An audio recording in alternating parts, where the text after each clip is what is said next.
Hello, readers. I thought it might be fun to do something a little different on the blog today. I taught at Rockingham Valley SHRM, the Society for Human Resource Management, this morning, and I was their leadership breakfast speaker. And it was an especially cool meeting because they had not just HR professionals in the room, but they also invited more senior leaders from the C-suite, mid-level managers, and even frontline supervisors. So it's always one of my favorite things to get to teach in a mixed group like that. And our topic was a shortened version of our course called The Art of Being a Great Boss.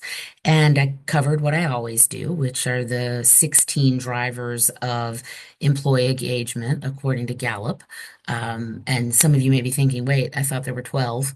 And that's because there used to be, but Gallup actually has added four more. And then I talk a little bit about the seven things we believe great bosses do at Allison Partners, the insights that we recommend to others. And the seventh of the seven great insights um, or is, I should say, the platinum rule.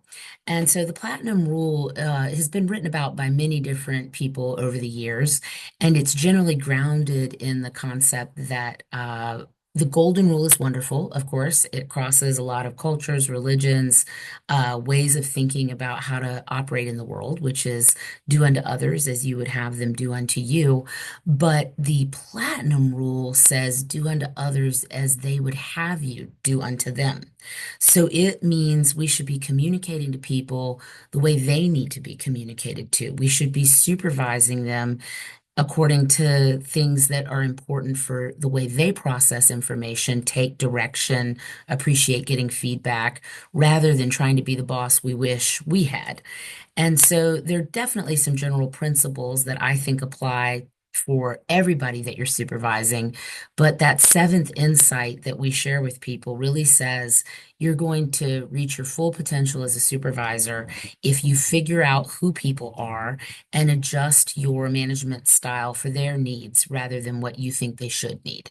And so one of the ways that you do that is mostly just by looking for the clues that are out there. People are pretty good about making sure we know if they'd rather have some quiet time to think before they work on a problem, or if it's helpful to them to brainstorm first. Perhaps they love diving right into the details of a thorny task or a particularly difficult problem. Or maybe they need to know, like, what's the big picture approach before they dive into the step-by-step details.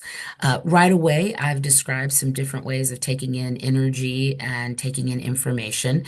And a lot of the great instruments on the market measure for that, whether it's the Myers-Briggs type indicator, the MBTI, DISC, strength finders. They all have different ways of helping us think about ourselves. When it comes to managing conflict, we like the Thomas Kilmann instrument, the TKI, or maybe you actually want to use an instrument that's valid for selection. Truly, Myers-Briggs discs and a lot of those other instruments are not the best tools for selection or interviewing or recruiting people because people tend to answer them the way that they think the job description reads. So if you're looking for something to really truly help with hiring, look at something like Hogan or Caliper or some of the instruments that are more expensive but actually much more accurate in terms of their instrument construction.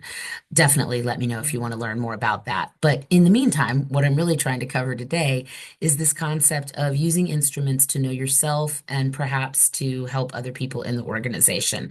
And I suppose it's on my mind because on Thursday, I'll be teaching our course, The Skills to Influence and Motivate. And we actually administer the Myers-Briggs for that to help people understand themselves and then figure out how to apply those insights to be more effective leaders, supervisors, communicators, problem solvers. There's a lot of ways to use those insights. And without a doubt, over the years, the Myers-Briggs type indicator, the MBTI, as you may have heard of it, is our favorite. And that's probably because I was exposed to it as a kid. My parents were consultants and coaches and trainers and facilitators, and they were first introduced to MBTI at in church, and were able to use some of those insights really productively to help how they parented my brother and me, and how they really enhanced their relationship, or as we say in my family, got a little more married every year. And then eventually they got certified in MBTI, and then fast forward in the oh gosh, mid 90s at my first job, I got certified. So we really like it, but we also worry that Myers-Briggs is often not done well. It's taken for hiring, or it is taken in situations where people feel pressure to answer the questions a certain way rather than the way they really feel. So if you're ever taking Myers-Briggs, remember that it's really important to take it with what we call your shoes off self. Which means that you want to answer it the way you truly feel, maybe the way you felt when you were a kid, before all the shoulds and the have tos and the musts and the this is what a good leader does started to kind of impact you. You really want to take it the way that's truly natural, easy, and absolutely no shoulds involved, which in this day and age, when people are trying so hard to be more effective, better leaders, better managers, better partners, better parents, we live with a lot of shoulds, but MBTI really comes from the standpoint of what you should do is know yourself, try to really restore your energy, take in information, make decisions, and organize your life in a way that's actually naturally good for you. And if you do that, you will then be your best version of yourself in any job. You'll have more energy. And then with that energy, you can proceed to do some of the things that you should do or that aren't natural for you. So that's kind of the basis of Myers-Briggs. And it's been on my mind since, really having some tool like that as a way to get to know yourself, your employees, your peers, and even the people you work for can really enhance how everybody tries to interact with one another, as long as it's always used where you ask people whether or not something you've learned would be helpful in how you interact with them. Don't just start MBTIing them. Don't make fun of them. Don't make jokes about it. Don't say you're so this or you're so that.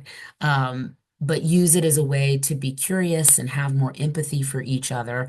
And then eventually, especially a way to apply that seventh insight that we teach at Allison Partners about how to be a better boss. So if you're curious about it, let me know. I would love to have a phone call with you and talk about how you could use it as an individual for your own career development, or how you approach taking care of yourself, addressing perhaps some burnout and anxiety, and then also possibly how you could use it within your organization in a productive and constructive way, rather than in a way that sets people back. One of my favorite colleagues was someone named Pete Ronayne.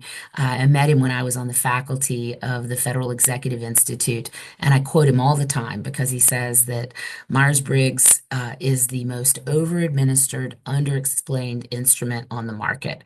And so I'm always trying to overcome that and make sure we explain it better, administer it well, and maybe help you use it to understand yourself and manage other people better. So if you're curious about that, let me know. Also, let me know what you think about having a video post for the blog today, rather than a lot of detailed writing or thoughts in that way. We're experimenting with new and different ways to share insights at Allison Partners as we approach our 25th anniversary next summer. And as always, I would love your feedback. So thanks for watching, and be good to each other out there.